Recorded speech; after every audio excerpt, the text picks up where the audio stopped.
Policia e Korçës vijon hetimet për zbardhjen e vrasjes së 78 vjeçarit Gëzim Vija, i cili u gjet pa shenja jete në banesën e tij private në fshatin Bulgarec. Deri në këto momente nuk ka ende një autor të identifikuar për këtë ngjarje të rëndë.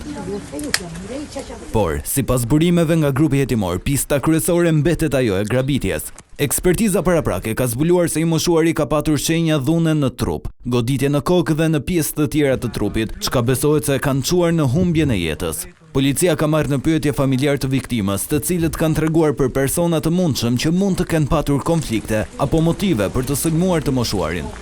Po ashtu janë marrë në pyetje edhe banorë të fshatit dhe persona të tjerë me të cilët 78 vjeçari kishte njohje. Një element që po verifikohet nga hetuesit është edhe fakti se një ditë para ngjarjes, viktimës ishte prerë kablli i ndriçimit të jashtëm të banesës, çka ngret dyshime për një veprim të qëllimshëm në funksion të realizimit të krimit. Në vendngjarje është vënë re se portofoli të moshuarit ishte lënë mbi tavolinë, por pa para brenda tij, duke forcuar dyshimet për grabitje.